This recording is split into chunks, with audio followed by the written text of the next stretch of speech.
Jeremiah 50:33. Thus saith Yahweh of hosts, the children of Israel and the children of Judah were oppressed together, and all that took them captives held them fast. They refused to let them go. Their Redeemer is strong. Yahweh of hosts is his name. He shall thoroughly plead their cause, that they may give rest to the land and disquiet the inhabitants of Babylon. We're going to disquiet them with the truth, with the bringing out of who the 12 tribes of Israel actually are, while erasing and destroying their racist Edomite history.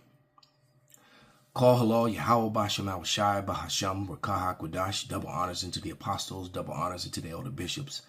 Salutations to all our fellow laborers doing this work in truth and sincerity, risking their lives and their freedom to do so. Now more so than ever, the would-be judges that are to be set up according to the Bible, the 144,000, which are 12,000 men from the 12 tribes of Israel, which are to be the government, the world government, bringing the order of heaven, the laws of heaven, the laws of the Bible on earth as it is in heaven. That's what the Bible is talking about, setting up a new government, while Esau's trying to set up his own world order. All right, that's not the order that's going to go. He is going to fail. All right. And to the rest of the scattered elect that are scattered around the four corners of the earth, that be like unto the speckled birds, the Israelite foreigners among the heathen nations that have the appearance of the heathen nations. All Israelites are not going to look like this chief here, this Indian, this Native American chief. He's not even an African. All right. Okay. And to the few Akwaf that are listening and learning, to you, I say shalom. All right. Fact. The so-called natives of the Americas, the so-called natives of both South, Central, and North America, Canada, at once upon a time, they look mainly like what you look on the screen. This is a chief from Florida, from my people. All right. This is a chief from Florida. And his name was, let me see, it was Chief Satua, all right? And they're calling him the Moor with the Emerald Cluster, all right? And you see, you got 18th century here, some say 17th century, but it was actually the 1600s when he was encountered, all right?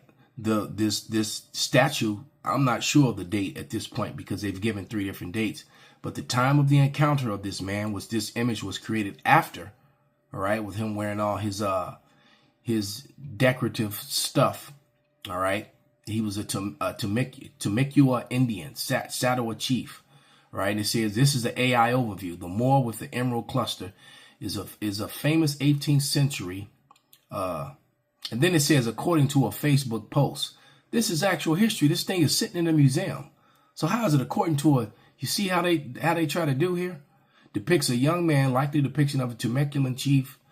And it says the piece is known for its detailed craftsmanship, use of various materials, included painted wood, pearl wood, silver, gold, emerald. So clearly, this is why they came to the Americas.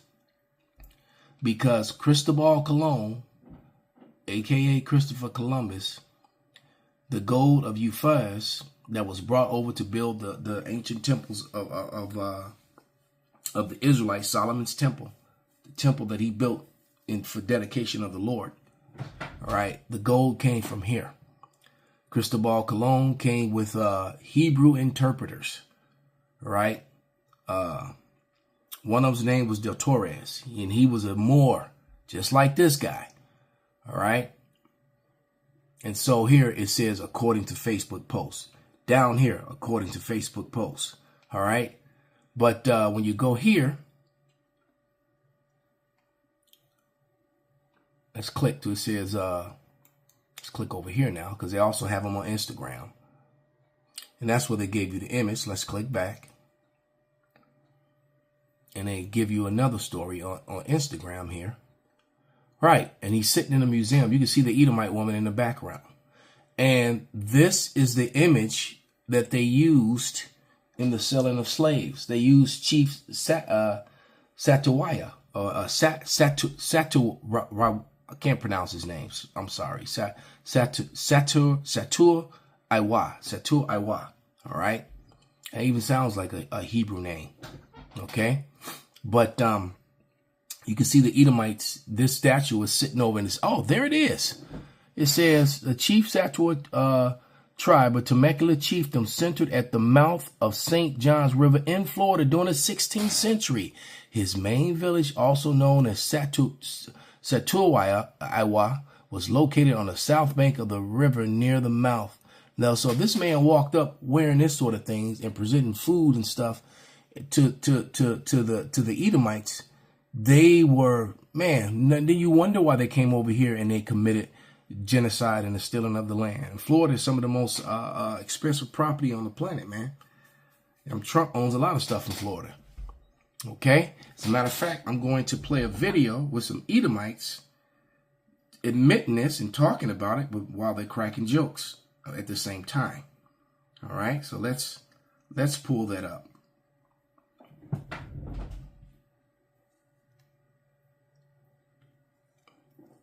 Clearly being received in some ceremonial fashion. Now, what else? This is a Temecula Indian too. This is one of the most famous. This is called the Moor with the Emerald Cluster. This was made in the late 1600s or 1700s. And it's depicting an Indian chief from Florida from 1562. 63, 64. That's when these Indians were first encountered, Northeast Florida. Notice that. Gold teeth even. Come on. They was kings, people. We was kings. You know, Rick Ross was right when he said, I think it was him, said, you know, we've always liked the bling. We've always liked flashy, you know, stuff like that. That's in our DNA. We can't help it. You can't take that out of us.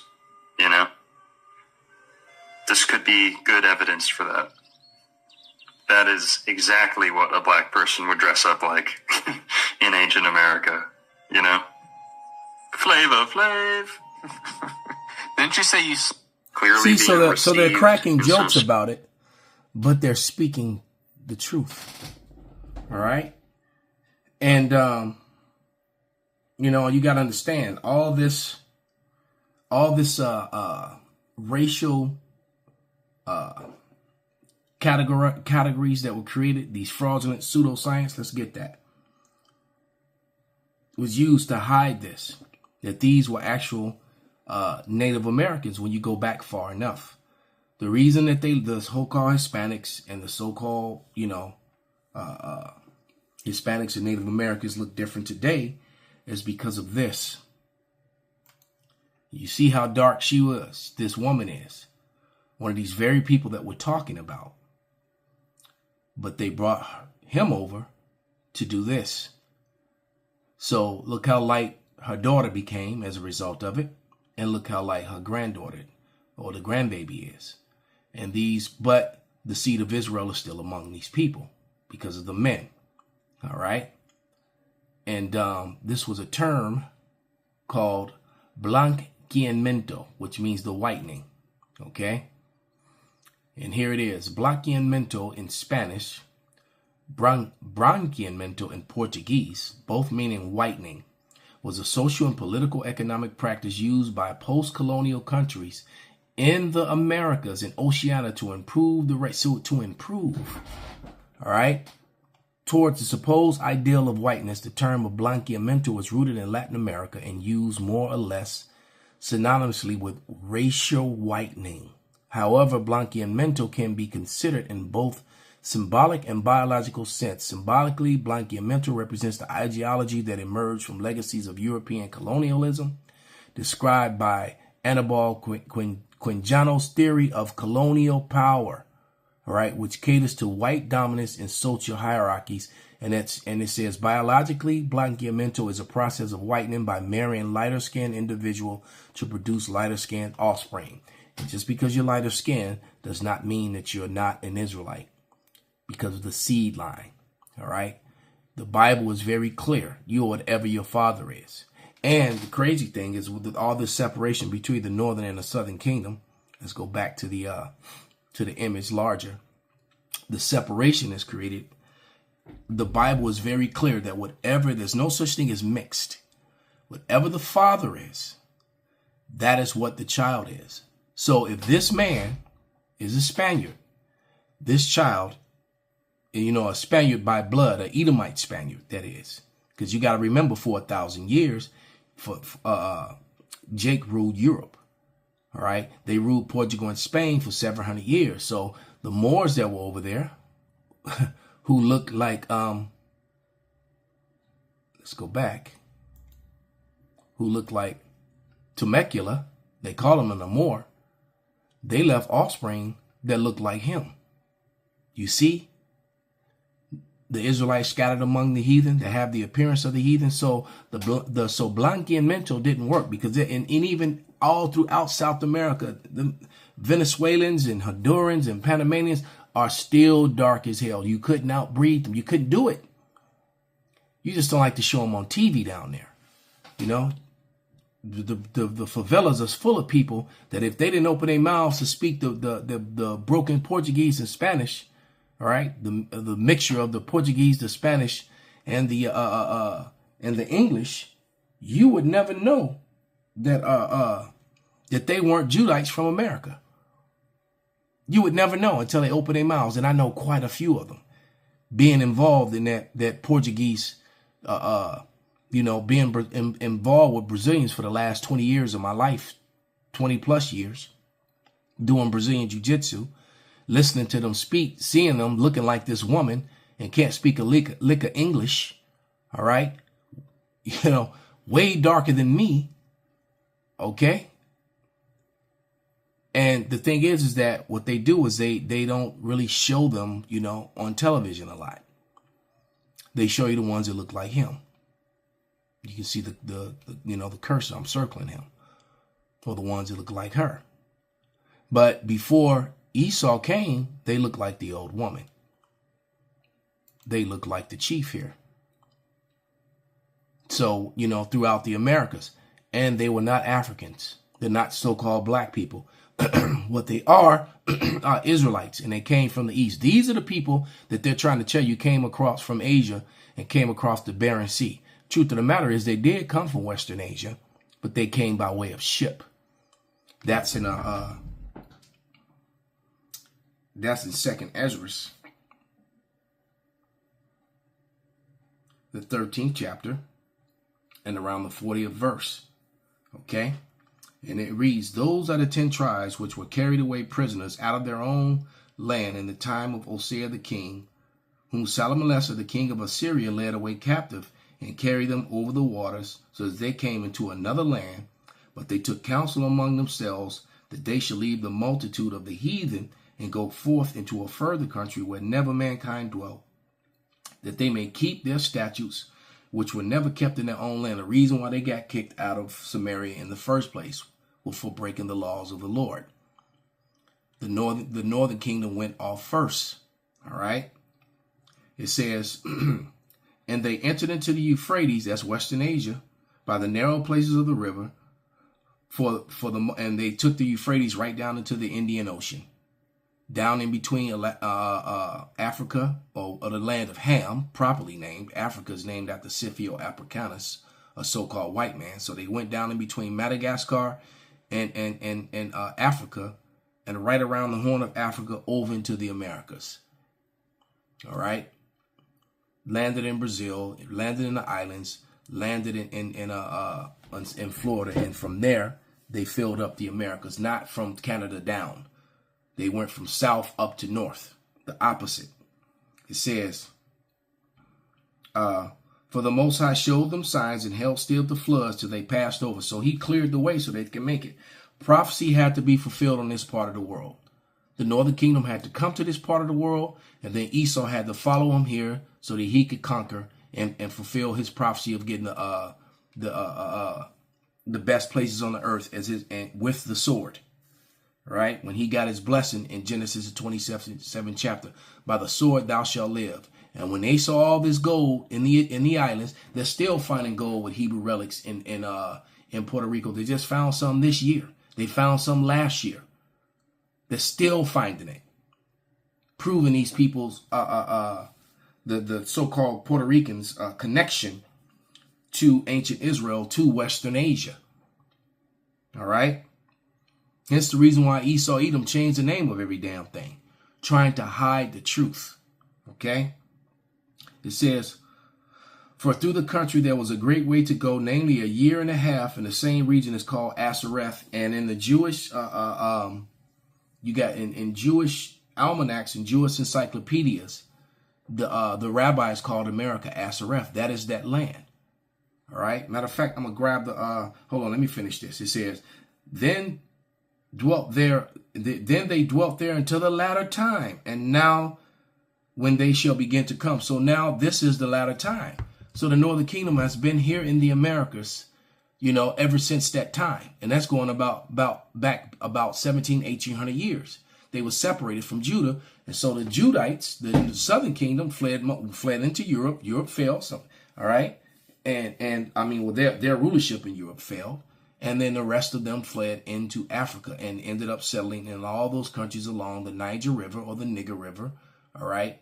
In Senegal, Benin, Nigeria, all those places. And they got reunited in slavery to their brothers over here. All right. Then so you got doctrines out there that there was never a slave trade, which is a complete and total lie. It's too many records of it. It's too many relics and evidences. All right. The Northern and Southern Kingdom was separated for almost 1700 years and were reunited in slavery. All right.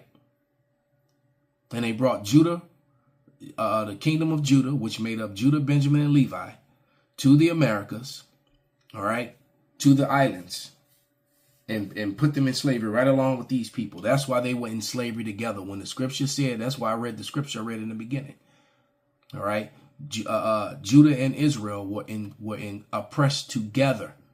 All right. Deuteronomy 28 chapter applies to both Judah and Israel. They were taking the people like the chief here and putting them on ships and taking them back to Seville, Spain. Seville, Spain became the reverse slave capital of the world. You can read that in the book, The Black Indians. All right. The book with the cover, the Judite brother looks like Danny Glover, and the Gadite brother or the Reubenite brother looks like Pharrell. Matter of fact, I'm gonna grab those books off the shelf. I think I have them both. Black Indians, got it. And wow, there's so much. Lost Tribes and Promised Lands, I have that. But here, I'm just going to show you these two. This was done through the Spirit, so I like to pull the books up on the screen, and show them to you double with the Black Indians. I said, that's what this book is called, by Lorenz Katz. And in this book, you can see Danny Glover and Pharrell. We laugh about it, but these are the same people. And you have to understand, too, with all the blanqueamiento you have and all that lightening us up, you have families where you have the same mother and father, and you have one son that looks like him, one son looks like him, and then one that looks like a white person, all in the same family with the same mother, father. And that's within Negro families, within Puerto Rican families, within families in South America. How do you explain that? I just did. Okay. But in this book, wow, I have to go back into these books. But these were the images from 400 years ago that was put in the books. These people clearly were not white. They're not red. These were brown complected people. These are Reubenites. These are my people. All right. These are your people. But here, I'm going to find it. He's calling them Columbus' gravest threat to European Western domination in the Western Hemisphere was from communities with former slaves, maroon colonies that were called and considered knife poised at the throat of the slave system. And it was because of these maroon settlements fought against slave drivers and slave owners. All right, just trying to find it. Here it is, I think. Yeah, page 26. All right, I'm just bringing it into the camera from Black Indians. Let me turn up. said, I was in the spirit. I didn't even know I was going to end up bringing this out. This is page 26. You can screenshot it. All right. And it says, Christopher Columbus, page 26, people. Just waiting for the focus. Christopher Columbus, whose unique seamanship and courage opened up the Americas, look at that, to European penetration, also began the transatlantic slave trade. See, it started when he came here.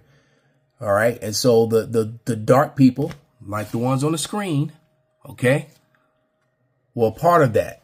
So the natives did go through the slave trade. Okay. Arawak men and women, it says he started by shipping 10 Aramaic men and women to Seville, Spain. He wrote enthusiastically to King Ferdinand and Queen Isabella about business. From here, the name of the Blessed Trinity, and will send all the slaves that can be sold. When he loaded 1,100 Taino men, that will be so-called Puerto Ricans, all right, and women aboard 4 Spanish ships, crowding, and the very stormy Atlantic crossing took a fearful toll. Only 300 survived, but Columbus and Spain had decided to continue the profitable slave trade from the Americas. Seville, Spain became the slave capital of Spain. See, you can't get around this, man. And they don't, and they want to call this critical race theory. It's not fucking theory. This is truth. This is fact. This is what you did. What you did was, matter of fact, the name of this video will probably be critical race issues. Genocide, murder, and land theft. And they're not going to like this one at all. In this book, Christopher Columbus and the Portuguese Discoveries, this book was printed in English for the first time in the 1800s by Mayor K. Serling. And it was in most colleges, and they removed it from the colleges. And they want people reading this. But Luis de Torres, that was his name. Christopher Columbus he had 5 Moorish, all right, that looked like this man and spoke different dialects of Hebrew. Cristobal Colon, aka Christopher Columbus, knew he was going to encounter Hebrew-speaking people. All right, and it really irritates me that our people can't seem to grasp that. They want to hate on the Northern Kingdom and pretend like they're not our people. And guess what? The same thing happened to Negroes, this Blanqui and Minto. All right, the same thing happened on the plantations in the America. All right. The slave owners themselves, they didn't have to bring in European men from Spain and Portugal to do this. The slave owners themselves were humping this old woman when she was young and producing children that looked like her, and then eventually produced children that looked like. Same thing happened to Negroes here in America. You got Negroes that could pass for Hispanic, pass for so-called white. All right. My mother came from a family full of them. Every place I would go with my mom when I was a kid, when I was a teenager, people would walk up to her speaking Spanish. All right. And my mother was not Spanish. All right. But here I got notes written. It's 17 different books. All right. And I could think of another one that's not, that I wrote notes in this book, but 17 different books that were written over the last 400 years about the natives being Hebrews. I just gave you 2 of them. All right. And there's way more than that. But these are just the ones that I'm aware of. But yeah, let me see if I can bring up this receipt real quick in my phone. Got to go to the evidence folder. Because this one's a banger. I'm just trying to find her. I know I got it in here somewhere.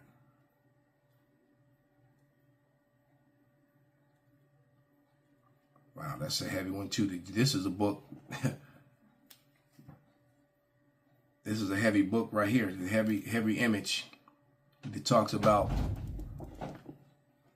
All right. The Jews and Moors of Spain and Portugal. Those are the one that came. They came over. Those were your interpreters that came over with Cristobal Colon. Why? Because they looked like the chief here, and they could speak his language. But where is she? her book right here. This woman that wrote this book. This will be 18 from my notes. But you can see what, some of you may have screenshotted this already. But there it is. The Negroes and the Jews by Lenora E. Burson. And it says Negroes claim to be Jewish is legitimate. They're not Jewish. They're actually Judites, Israelites. The land of Israel is located in Western Asia, just like I said, in the borders of, which is where the chief came from. All right. They didn't come across some land bridge. They came on a ship. All right. They came on ships to the Americas. They knew the way. It's in the Bible. Go to Kings, the 17th chapter. All right. First Kings. But it says, screenshot it. And then I'm going to just screenshot it right now. Now I'm going to pull it back and read it. Okay. It says, when Spain expelled its Jews in 1492, many of them went to Africa. It seems probable that some of them were brought later to America as slaves. All right. The spirituals never sing of African rivers is always of the Jordan or the Red Sea. They did not sing about African chiefs or kings. It's David or Moses or other Jews characters from the Bible. And she's absolutely right. Absolutely correct. All right. Esau Edom has been made bare. He's exposed. Okay. Now I'm going to play a couple short videos just to add insult to the injury, more truth to their lies. So here we go. There is no short way to tell you what I am about to tell you, to show you with the evidence that I have, to be an ethical content creator in a time where I think every American should see this speech from our Vice President, J.D. Vance. J.D. Vance is a dangerous man with dangerous connections, and he sits in a position of power that is one heartbeat away from becoming the President of the United States. On July 5th, 2025, Vice President J.D. Vance was given a statesmanship award from an organization called the Claremont Institute. Let me read the mission statement for you because I don't have a lot of time to talk about this institute itself. The mission of the Claremont Institute is to restore the principles of the American founding to their rightful preeminent authority in our national life. The thieves. White, straight, land-owning, property-owning men. That's who America's founding fathers were. You can watch this speech from start to finish on YouTube and obviously on the Claremont Institute website as well. I encourage you to do so, but let's talk about some of the most concerning parts of that speech. And for reference, because I'm not going to show you the whole thing, J.D. Vance is talking about what he envisions for America's future, and he mentions that this vision is for the next several years. If you think about it, identifying America just with agreeing with the principles, let's say, of the Declaration of Independence, that's a definition that is way over-inclusive and under-inclusive at the same time. What do I mean by that? Well, first of all, it would include hundreds of millions, maybe billions of foreign citizens who agree with the principles of the Declaration of Independence. Must we admit all of them tomorrow? If you follow that logic of America as a purely creedal nation, America purely as an idea, that is where it would lead you. You just heard the Vice President of the United States of America denounce the Declaration of Independence. This is a PDF of that declaration, and when they're talking about this is a long list of things that King George would not allow or was failing at when they declared their independence. He has endeavored to prevent the population of these states, for that purpose obstructing the laws for naturalization of foreigners, refusing to pass others to encourage their migrations hither, and raising the conditions of new appropriations of land. That declaration... All you have to do is go and read Ben Franklin's letter from 1751 and go to the 24th paragraph. What he's talking about is not including people of color, because people of color, the chief, which is a Native American here, and the Negro slaves, that's why they combined them as the same people in 1682. Let's show the receipt. In 1682, they were considered one people because they were one people. See if I can find that receipt real quick. There was an act that was done in 1682 here in Virginia. They were labeled one people. Just trying to find that receipt real quick. So bear with me. But these people, here we go. Providing a receipt. Screenshot it if you don't have it. Virginia passed 2 acts in 1682, combined Native and Africans into one category as Negroes. There it is. So hence the reason why the debate, you know, we're trying to say that they're trying to deny the offspring of their people that are lighter complected, the natives that they call the natives today, and then also trying to disconnect them from the ones who came from West Africa. You see?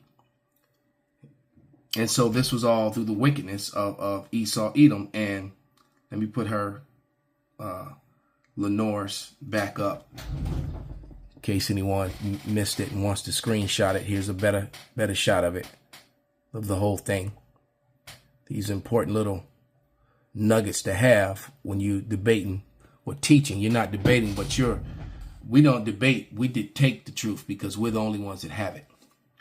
All right. So basically what Ben Franklin was saying, this was the same thing that J.D. Vance was saying. These laws weren't meant for you so-called black folk, for you so-called native folk. These were meant for white folk, which they, in 1681, they created that in Virginia as well. There was no such thing as white people until then. So these new laws and things that were rights that were being created will be created for them so that they could propagate the theft of this land. All right. Let's bring back this oldie.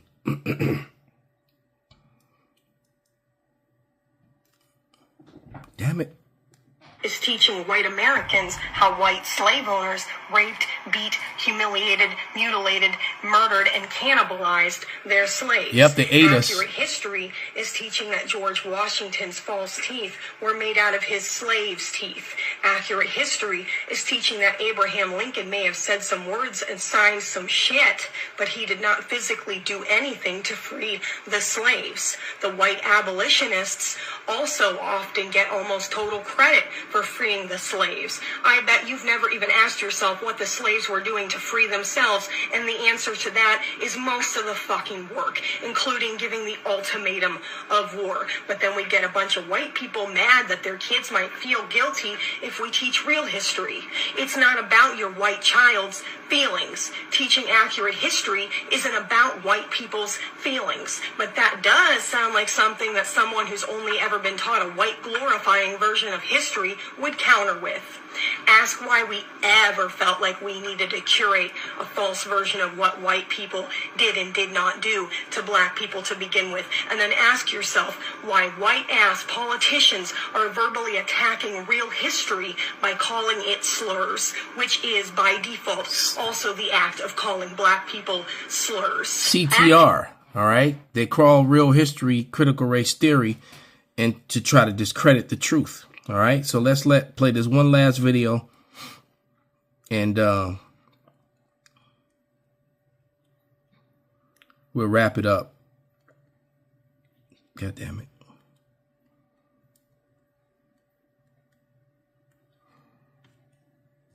Declared us a nation. It is like a birth certificate. And our vice president is denouncing it, is saying that we're misinterpreting it.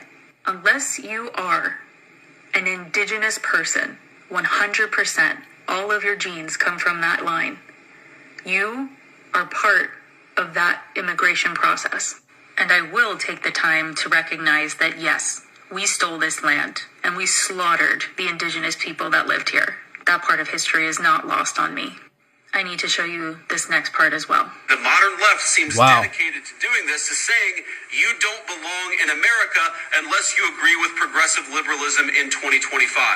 I think the people whose ancestors fought in the Civil War have a hell of a lot more claim over America than the people who say they don't belong.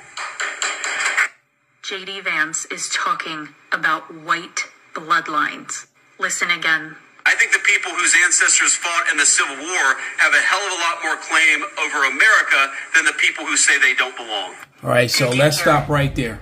This. All right, let's stop right there. Let's go to a couple scriptures, man. All right. This is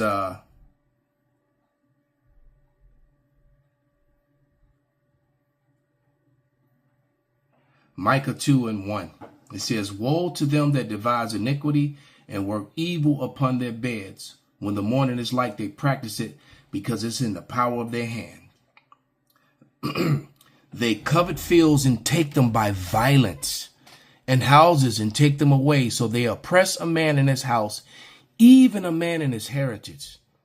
Therefore, thus saith Yahweh power, behold, against this family, Salakia, behold, against this family do I devise an evil, from which ye shall not remove your necks, neither shall ye go haughtily, for the time is evil." Esau, Edom, is getting ready to pay for the wickedness, for the evil that he has done, for the rape, robbery, murder, genocide, and land theft that he has done. And now you have a president who was openly telling you Trump and his gang was super prejudiced and racial, and they're saying it boldly in speeches that none of these. Why you think they're taking away your rights and just arresting people and not giving them due process, et cetera, et cetera? Why you think they let go? The distraction with Diddy, and then the letting go of everyone that was involved with Epstein. Okay, so the time is up. They're exposed, they're shamed, and the destruction is coming unto them for the crimes that they have done. All right. So with that, I want to give all praises, all honor, and glory unto Yahweh Bahasham, Yahweh Shai Bahasham, Rakah Hakwadash Kwam Yasharala Abad Babal.